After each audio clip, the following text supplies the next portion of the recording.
Speak about the suicide. You're a survivor of suicide. Suicide survivor. Talk about it.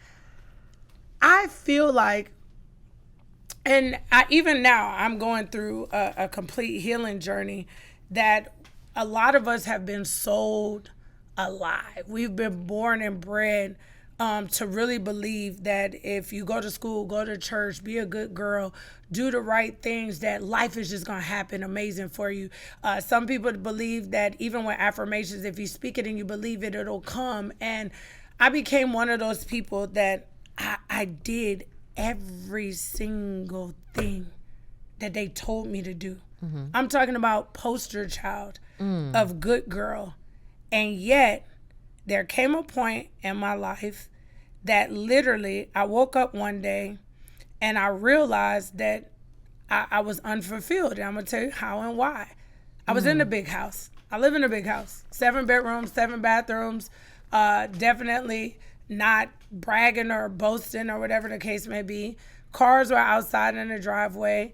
Had the family dynamics of what it looked like and feel like and all of these materialistic things. And I just remember laying in my bathroom. I had a gun to my head and everybody was like, oh my gosh, were your kids enough? I'm like, no. The people that say their kids are their ultimate why, they are sadly mistaken. Because when them kids disappoint them one day, they're going to fall apart. I knew that my children weren't my everything. I thank God.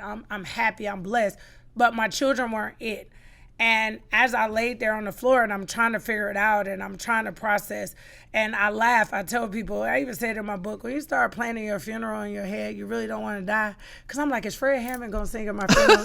I like, because he one of my best friends. Detroit. Right? And you know, he did the forward for my book. One of my best friends. I'm like, so if I kill myself, is Fred really going to still show up? I'm talking myself through this process. And as I'm crying and as I literally didn't want to miss as I'm loading a gun. See, some people, they play Russian roulette. They're like, oh, I'm going to stick one bullet in. I'm going to make sure we locked and loaded. So when I pull the trigger, I know that this is going to work. I know this is the end. It ain't going to be a glitch. It's not going to click. We ain't going to make a mistake. I'm not going to play, what if it go off? What if it don't? No, I'm loading all the bullets in. It's going to go. When I pull the trigger, it's going to go. And literally, I was sitting there. All the bullets was in the gun, locked and loaded. I'm ready to go, cried my tears. I'm okay. And every epiphany in my life is like a conversation with God. And I said, God, I apologize. This is it. And in that moment, I said, but I don't know why. And it was literally the Holy Spirit said, when you lose your why, you lose your way. That's what got me up off the floor. I realized right in that moment, I wasn't unhappy with my life. I wasn't lacking the things that I wanted or I needed. I had lost my why. I had stopped serving the reason why God put me on this earth, meaning I was a server, but the serving aspect was being taken away from me. He was going through a transition, not playing football, so it wasn't like readily money there. Me, the old me, when I say the word philanthropist, I'm one. I done gave over $3 million of my money, so I could ask anybody for some money. They're like, how you ask people for money? I'm like, because I gave money. So the aspect of me being able just to go on a bank account and pay for it, send $1,000, send $5,000, that has slowed down. My trips, I mean, if you looked at me, people said I went to Africa like I was going to Miami. Where are you going? South Africa. Where are you going? I'm jumping on a plane. I'm moving.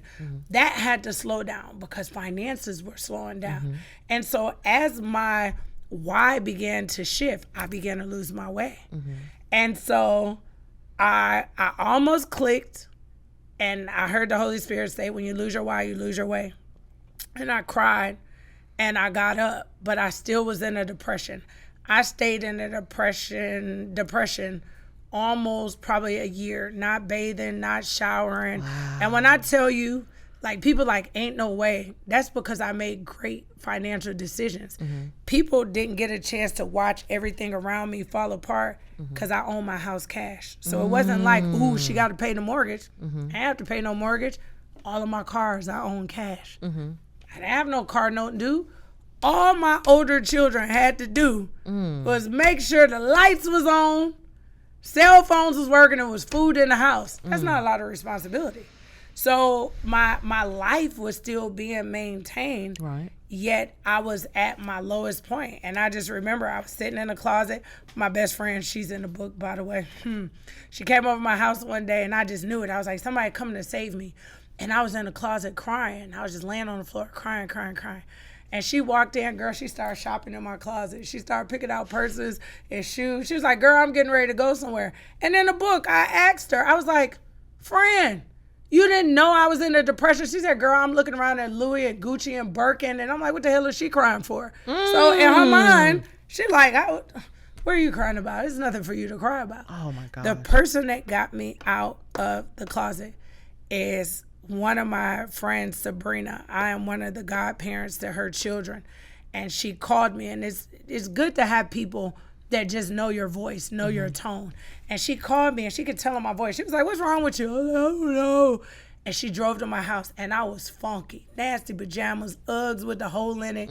She said, let's go. And we got in the car and she drove me to this park and we sat there and she said, what's wrong? She got me out the closet. I said, I don't know. She took me back home. She said, I'm coming to your house every single day and pick you up till you figure it out.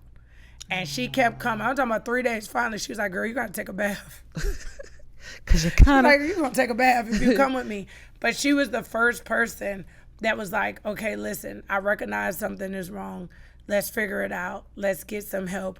And she was also, I'm always going to give credit. I'm always going to give people their flowers. She was one of the first people to book me when I was coming out of my depression. And I said, Sabrina, she was doing a glam university sleepover at a big hotel. And she had a lot of people that were going to speak. She actually had the lady that started Spanx. What's her name? Sarah Berkeley. Sarah Berkeley was at this event. Back then, Dana Chanel was popping before she got all them charges. Dana Chanel was going to be there. She had this roster of like successful people. And she was like, you speaking at my event? And I said, friend, I said, I'm so broken. I'm so low. She said, that's even more reason for you to stand up and go talk to these people. And so I give her credit in my book. I give her credit in life. She's the person that came and got me out the closet. Hey guys, welcome to our YouTube channel. Make sure you subscribe, like, share, and comment. You never know what I might be in the comments. And also, thank you guys for continuing to watch.